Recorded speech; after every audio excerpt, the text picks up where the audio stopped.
Plenty to get to today. Obviously, we're going to be talking about Mike Tyson. He has announced a new fight date for him versus Paul. We're going to be discussing that today. Obviously, we're going to be talking about NBA Finals from last night. We are going to get into Jorge Masvidal and Nick Diaz, the brawl, and all that stuff. I know it was a few days later, or a few days ago, I should say, but I ain't get a chance, man, so I'm going to talk about it today. That's all I'm saying. We're going to be talking about the college football release. They released the playoff schedule. We're going to be getting into that. So, obviously, Mavs last night, look, man, they're down 0-2, which I didn't see coming. I'll admit, I really thought that Dallas was the better basketball team. I like the street ball that I called it that they've been playing. I really didn't think that Boston would be able to keep up. One of the things that I talked about was Tatum not playing exactly his best basketball in the playoffs, but he did counter with some assists last night. While he wasn't that great scoring the ball, he was certainly well on assist, over 10. Look, there are a lot of people complaining about the officiating from last night. I'm not going to say it was the greatest, but understand that Dallas did have more free throw attempts in Boston.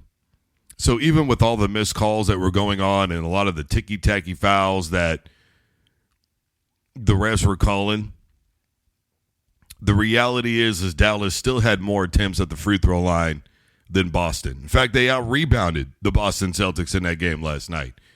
And I really thought that for the most part, they played better basketball, but it was shot selection. That was a big thing. They turned the ball over. Boston, I think, had 21 points off of turnovers versus Dallas only getting 12 points off of turnovers. Then on top of that, you had just silly passes from Luka, from Kyrie, a couple of other guys from Dallas last night. Yeah, I mean, really, when you think about it, it was just a lot of little things that started to add up that ended up being a big thing. Boston capitalized off of turnovers, and if you ask me, that was the main difference in the ball game last night. Sure, you could look at free throw shooting percentage, but 16 out of 24 really, especially in today's NBA, isn't exactly terrible. Boston was on point from the free throw line. They were 19 out of 20. Sure, if Boston hits, 5, 6, or 7 more free throws, we may be talking about a different basketball game. They had their chances, and they just couldn't get it done. There were just some willy-nilly passes that were made in that game that Boston took advantage of. And really, when you think about it, it was that simple last night. And look, it's for all of my blustering about Boston and being in the right position. Look, I know a lot of people are going to say, man, Luka's banged up and all that. Luka was playing this way with the Minnesota Timberwolves. The ankle, all that, and you could tell. Especially when he's on the defensive side of the ball, there's just really not a lot that he can do. He's not going to shift left or right. He's not going to make any big defensive plays. Offensively is where you're looking for Luka to do something. And to be honest with you, that's 90% of his game. Where the defense changed for Dallas during the course of the year was Kyrie playing better defense. The trades that they made, those guys were playing defense. They became a much better defensive basketball team. And honestly, defensively last night, they weren't exactly horrible. It's just that Boston was on point. But if I could say where they were bad defensively, then it would be when Boston went to go crash, and anytime they would dribble and drive, I mean, the entire Dallas team would just crash down the middle of the court. Nobody there for a get back. Nobody there to disrupt the passing lane. Nobody there getting back on rotation quick enough. Boston with great looks all night long. Eventually, all those little things that we don't talk about in basketball, we're going to catch up to you. And that's exactly how it went down last night. And even Luka will tell you that it was my turnovers and some missed free throws. That's what it legitimately amounts to. There is no excuse for the Dallas Mavericks. Did Boston have an easy path getting there? Yes. I will concede to that all day long. I don't think there's anybody that doesn't know that. But the Dallas Mavericks right now have a full team. There's no reason, there's no excuse They got to the line more. They had more rebounds, especially on the defensive side of the basketball. They just could not get it done with the things that also matter. I mean, how many times have we talked about the basics in any sport, whether it's football, basketball, hockey, whatever it is? You can't turn the football, you can't turn the football over that much. You can't turn the basketball over that much. People go, well, it's just not real knowledge. It's pretty basic, right? Anybody who knows sports knows that that's one of the first and foremost things. You don't turn the ball over a lot. And yet it never gets talked about. When it does, we get called basic, and then all of a sudden this happens. Because the actual turnover margin wasn't really separated by that much, but it was the points off of turnovers. Being opportunistic. That was where the difference was. That was a 9-point difference in the basketball game last night.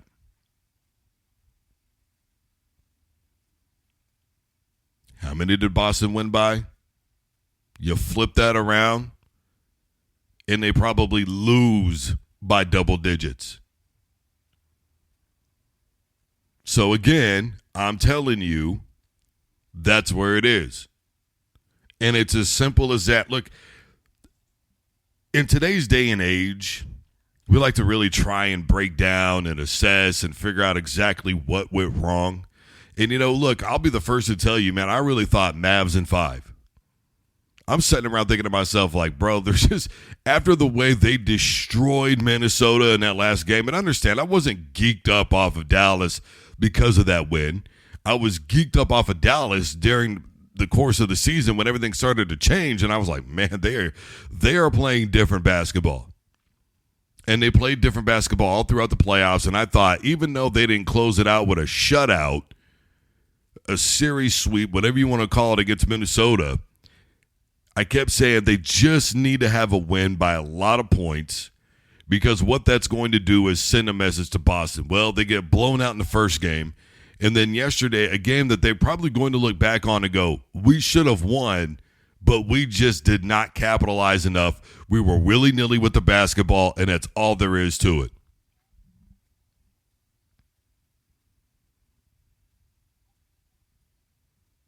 There's no over-exaggeration about what's happening here. This is not me hating on Boston. In fact, this is me giving Boston credit. Boston took advantage of opportunities that were handed to them. So that's the difference between a winner and a loser. A winner takes advantage of what is given to them. Oh, you're going to gift wrap me something, Brody? All right, cool. Easy money. Because Dallas could have been just as willy-nilly with the basketball last night, but Boston doesn't capitalize on it. They don't get any points off of it, and they put themselves back in the same position that they were in the series before, where they dropped game 2, which is something that they have commonly done. So we are not talking about whether or not Dallas or Boston was the better team last night. We are simply talking about the teams that separate the winners and the losers, the little things that they do, and we've seen this time and time and time again. How many times have I brought up James Harden when the Oklahoma City Thunder had big leads in the NBA Finals, double-digit leads, but they could not hold on to the basketball, specifically James Harden. Against the Golden State Warriors, how many times have I brought up in the conference finals, hey, look, man, they were up big, but they blew it. Why? Because they turned the damn ball over too many damn times.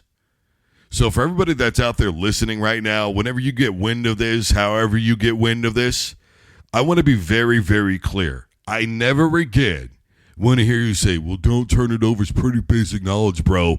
Look what happened last night. It is a prime example of points off of turnovers.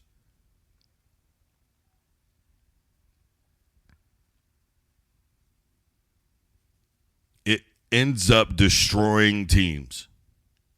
When you are in a bad situation, you cannot get back defensively. When you make bad passes, They were just sloppy passes. And to be honest with you, Kyrie's got to step up. Kyrie's got to step up, man. And you know, the thing is I think, to be honest with you, because he's been there and done that, because he's been with the Cavs already and made this move, if I'm Dallas, I'm giving him the rock. And I am saying, man, distribute how you see fit. The game is in your hands. I don't think they're giving Kyrie that confidence. For whatever reason, I feel like they're actually hamstringing him. Well, you know, there's those moments when Luka's out of the game and Kyrie's supposed to step up. He started to. But every time they would get going at all, timeout. And then Dallas would just change what they were doing. Why? Give Kyrie the pill. Let him dribble, drive, distribute, whatever he's got to do. Not to say that Luka's got to play second fiddle.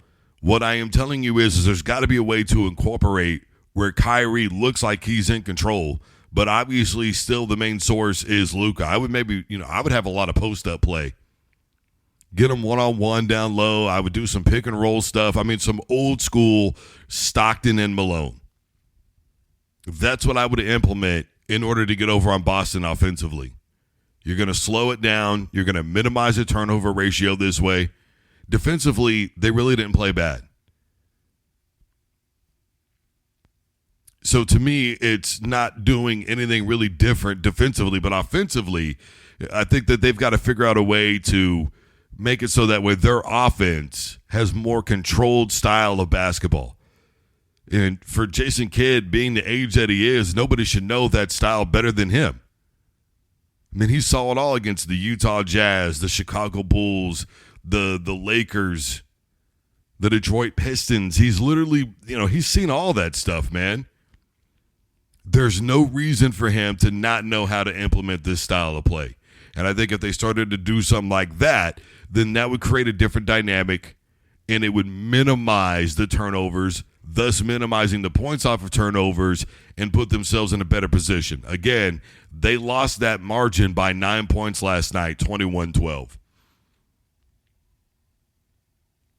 Which also proves that they themselves have to be more opportunistic when it comes to creating points off of turnovers. I'm just saying.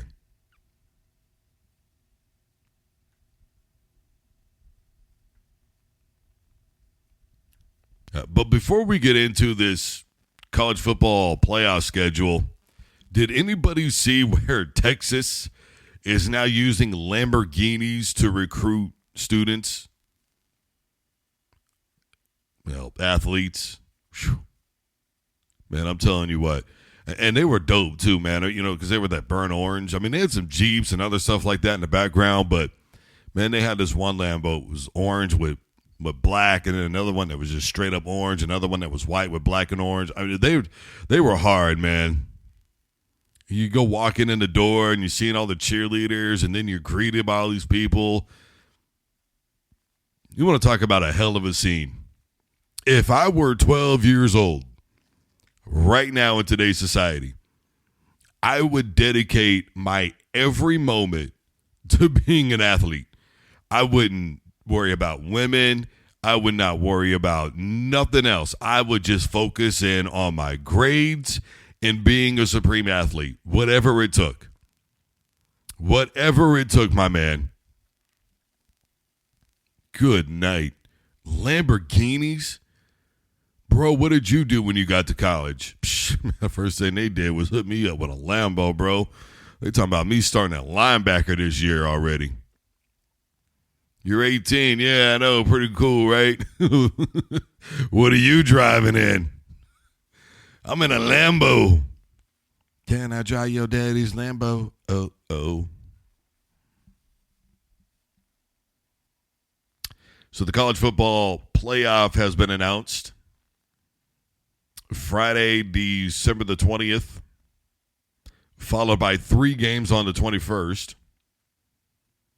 Then the 31st. Then January 1, we'll have 3 games.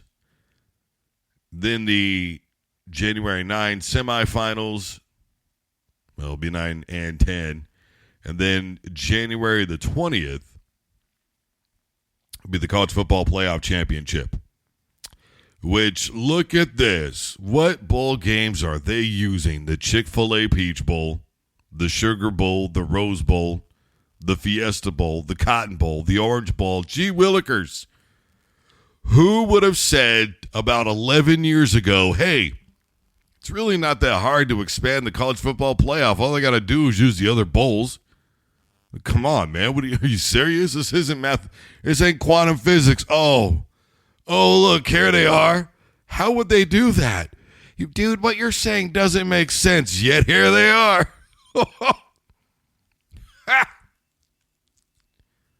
Come on, man. Now, obviously, for all those complaining about, well, they just don't want to play in the bowl games anymore, this should incentivize. Right? Because the playoffs are the playoffs. I can't imagine anybody stepping out of the playoffs. If they want to, that's their prerogative. I'm not going to say I agree with it. But now they're also obviously talking about opening up the pathway to revenue shares from the bowl games to incentivize athletes participating in that game as well, right? So really just any bowl game. Let's incentivize this. Let's get some money going on here. I know you don't want to blow your ride, man, but here's a little bit of dinero, which, to be honest with you, along those lines really quick here, I'm 50-50 on that. Look, I think they should be incentivized, and I think they should be getting revenue shares anyways from the TV deals and jersey sales and everything else. But simultaneously, blowing your ride to the league is still blowing your ride to the league. I mean, let's be honest. Going pro is still going pro. You're going to make some dinero while you're in college, but going pro is going pro, my man. There's still pretty good guaranteed money in the first round especially, right? So I don't know. Whether an athlete wants to stay or go for that final bowl game, it is what it is. I definitely didn't disagree with Florida State, who decided, a lot of their players like, forget this, man. You guys don't want us to play for a title, then we're out. We're not having something to prove. Well, I prove something, and then late in the third quarter, I get hurt. We lose anyways, and then there goes my ride to the NFL. To hell with that. I don't blame him. Bottom line here, it's about damn time it expanded. It should have been at least 16 teams to me to begin with. Now, I know it's only 12. I think you could work your way up to 16, no problem. They're talking about having 14 next year. Just call it 16 and call it good. Either that or start adopting an FCS style of playoff, because this whole we're going to vote on everything system is just ridiculous. You need to adopt an actual playoff way of doing things. Having said that, at least it's expanded, but the problem here is we're still going to think, I see, for me anyways, teams that are not in the, quote, power conferences that are undefeated, I think they're still going to have a really hard time getting in. Let's not forget a couple of years ago that Carolina Coastal beat Iowa, and for the longest time that team was ranked ahead of them. Okay, so let's keep everything in perspective here. I keep wanting to believe that we are going to give these little guys the shot. Everybody wants to bring up Boise State. It wasn't just Boise State that got screwed, people. It was Utah who got screwed. Rutgers, to me, should have been given a shot. It's all there is to it. And it's just, look, this is whether anybody likes it or not. Look, I just want the right thing to be done here. Kirk Herbstreit can get on a microphone and blab all damn day long about how it's become a participation trophy. I don't give a damn what he has to say about participation trophies at this point. Because he knows damn good and well that's not the point. And if he wasn't working for ESPN, he would not have that opinion. Because their bottom dollar still amounts to something. Let's not forget that ESPN, Warner Brothers, the Big Ten, all this, they're all coming together, and they're creating an app that is going to be started. Last I read, it's supposed to go this season, where you'll be able to get on there and you'll be able to watch games. There's still a bottom dollar with the investment in the SEC. Before anybody talks about their investment in the ACC, I want you to know that there is a conference out there that has had the second most championships since 2010. Take a wild guess who that is. And then let's also take a wild guess as to who has the most conference or most championships, the conference with the most championships in basketball. I'll wait. Ding, ding, ding. If you said ACC, you got it. So I don't want to hear it. By the way, remember the success of the Big East? Directly tied to ESPN. Let's just keep a buck. Okay? Now, having said all of that, I do like the dates for the most part. I think that it's too many games. Of course, then again, to be fair, if these guys are going to be getting paid, they're going to be able to unionize. They have to expect, look, we're going to have to play more games. Just much more is going to be demanded of you. I've always said that if it intertwined with the NFL and everything that was going on in January with the NFL, that the numbers would be through the roof. I mean, you want to talk about the viewership. January this year is going to be an amazing time to be a football fan because you're still going to have your January 1 bowl games. Then on top of that, you're going to have your January 1 playoff games. I mean, come on, man. It literally will not get any better. Thursday on the 9th, you're going to have a college football playoff game. Friday the 10th, you're going to have a college football game. And then Saturday and Sunday, you're going to have the NFL. Literally 4 days in a row of football.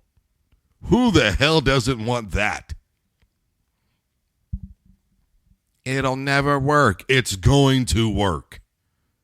Okay? There's nobody on planet Earth that is a football fan, looks at this schedule and go, well, that just doesn't make any damn sense. If they do, then they're either A, just complaining to complain because their life is miserable, or B, they just don't really like football as much as they say that they do. Of course, there's always option C, and that is they're pretty sure that Central Michigan ain't going to be there. I don't know what to tell you, partner. Sorry for you. I'm excited for it. It's long overdue. This is going to be an amazing time of year to look forward to going forward now. It's going to be good for the NFL, and it's going to be good for college football. The numbers are about to explode. Believe me when I tell you. Different date, same fate. I'm going to knock out Jake Paul. Anybody hear the sound in his voice? I mean, seriously, do you hear the sound of his voice? Different date, same fate. I'm going to knock out Jake Paul. Different date, same fate. I'm going to knock out Jake Paul.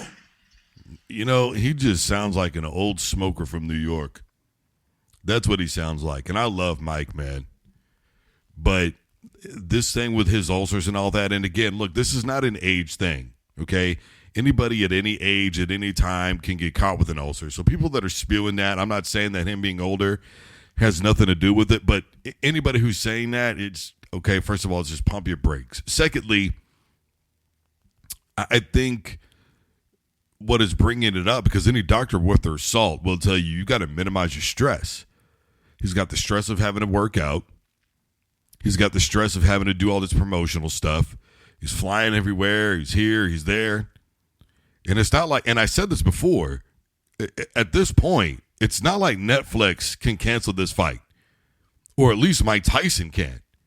Because with all the promotional money, I'd be willing to bet you there's a 99% chance that something is contracted out that if he can't go, he would probably owe Netflix money for this. I mean, honestly, it wouldn't surprise me at all. So I'm sitting around and I'm thinking to myself, like, now Mike, whether he wants to or not, has to do this.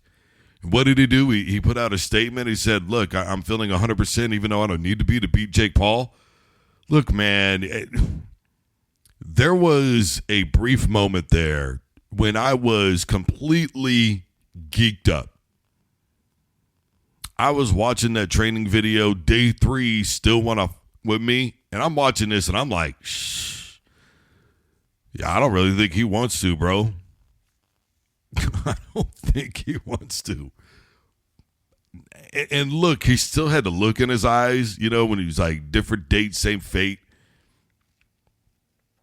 And I don't know, man. Look, there is a part of me that is very ready to throw my hands up. And, I said a couple of times, I was just like, I don't even know if this thing's going to happen.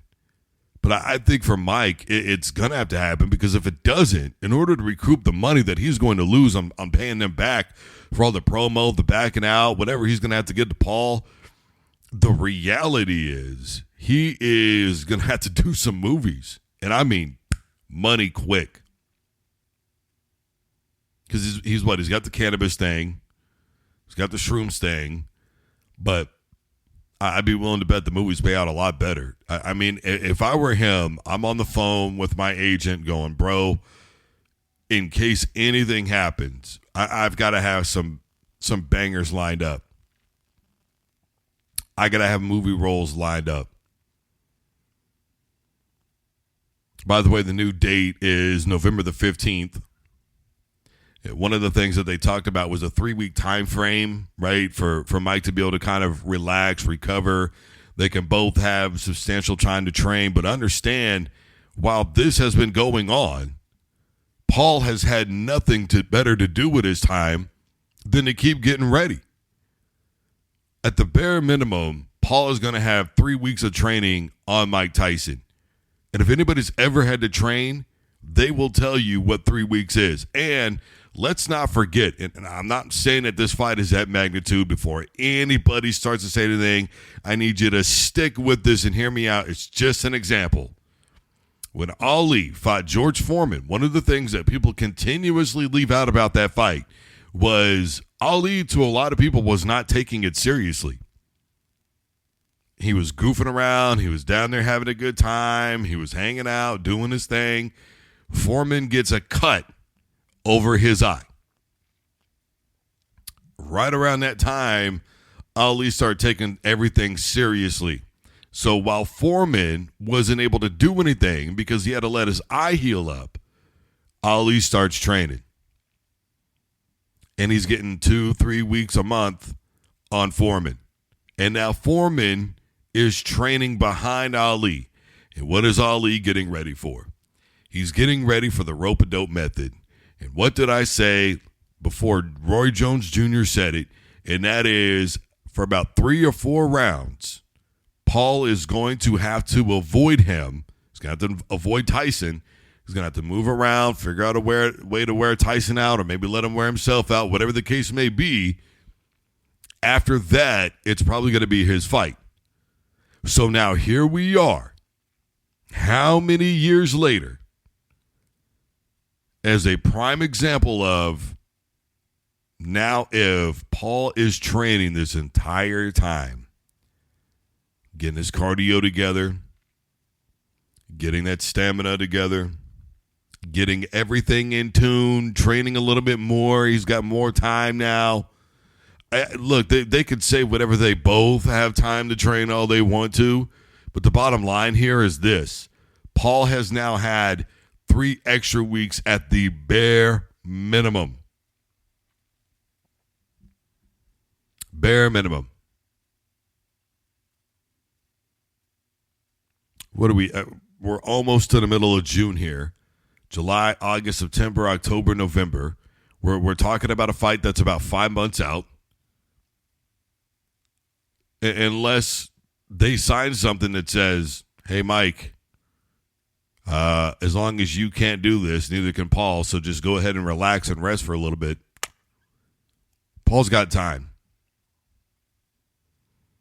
Time is something that Tyson does not have. And every day he gets a little older, a little more rigid. He's got ulcers. It's going to add to the stress of this whole thing. He's out here running around signing autographs. He's doing things that he hasn't had to do in a long time. And that's interviews while preparing for a fight. And in this day and age, it's even bigger because he's on podcasts. He's on the radio. He's on TV. And he's having to find time to work out and train and get ready.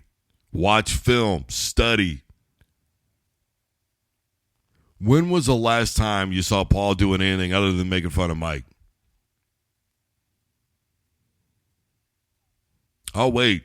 You can laugh at his training videos all you want to. You don't think he's not smart enough to put that out there? Has anybody not seen this man fight before? I'm not saying he's an all-time or anything like that. I'm just saying he acts like a boxer once he's in the ring.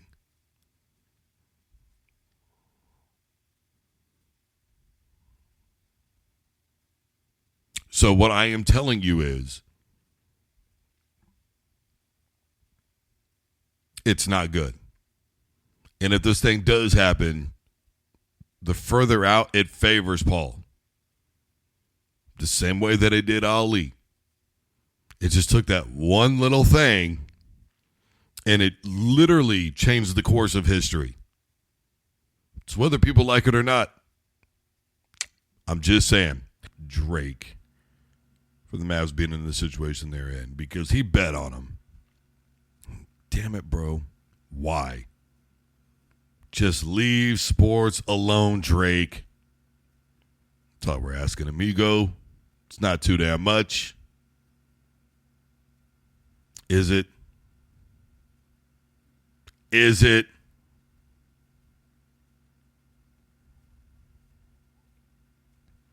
Something to hit on real quick here. Did you guys see where Mike McDaniels, the head coach of the Miami Dolphins, is starting every meeting 24 minutes into the hour? One for every minute, every year since Miami has won a playoff game. Literally like 724, 324, 524.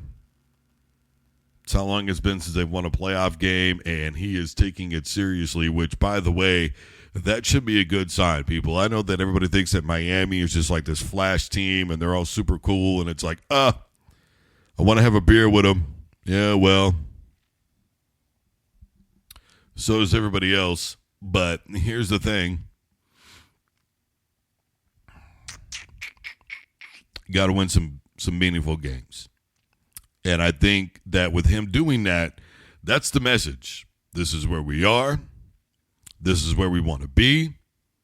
We're not necessarily going to change our identity, but maybe we're going to focus in a little bit deeper on some aspects of the game here.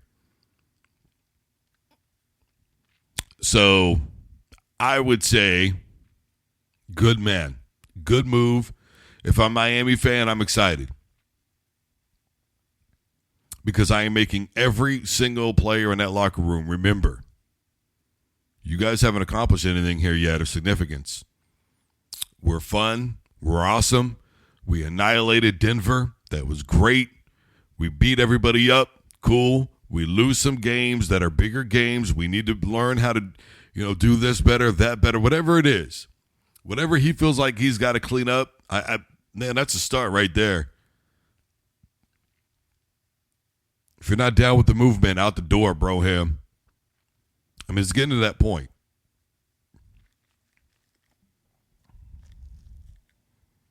Just saying. Real quick here. I know it's a few days ago, but still, Masvidal and Team Diaz getting into it. Look, it's not like it's the first time for either one of these guys. Remember a few years back, Jorge Masvidal, maybe not. Whap. Rolled right up on bro backstage after he just had a fight in the UFC. Middle of an interview. Brody was talking madness. Masvidal rolled square up on him. Boop. Bloop, bloop. That's all there is to it. Bloop, bloop. Two-piece combo with a biscuit right back there. Of course, Team Diaz, I mean, come on. Every single fight, it seems like the McGregor thing, that's just off the cuff. And look, I get to a point where there was a time when this was entertaining, and now it just seems like it's every single fight. Just like when it was Paul and Mayweather. Oh, boy. I'm over it, my man. I really am. Look, there used to be a time when I thought, they're just grown men. It is what it is. Now it's come to a point where the authenticity of it all. And look, with Diaz and Masvidal, there is. But it's just, I think with so much of the other BS that's gone on, it's kind of like, Because, Masvidal and Diaz, look, three of them guys are playing around. Whether it's Nick Diaz, Nate Diaz, Jorge Masvidal, none of them are being goofy. Believe me when I tell you. But, and look, if you saw the video, I still don't think there's enough there to make an assessment on what side I'm on with that whole damn thing to begin with anyway. It is what it is. The fight's on what? Next month? This month? Later on, the 20th? It's going to be too much. Look, by the way, I work a side job, so. And I do that for about 10 hours a day. I can't keep up on everything. Just saying.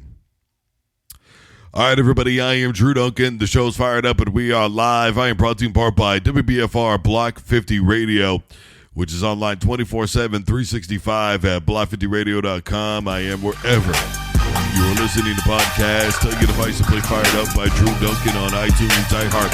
Wherever you are listening, I am there. By the way, shout out to the morning show that's on WBFR Monday through Friday. Don't forget to catch that thing. That starts at 5 Eastern. Swiftly followed by myself. Then it's non-stop music at Pound Town. We got Paradise coming up here before too long.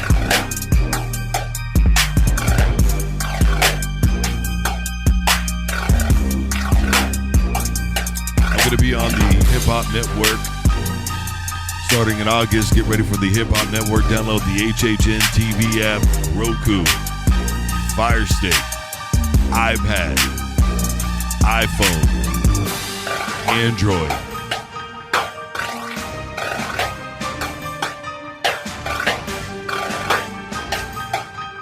Your local programming is next. Don't you dare touch that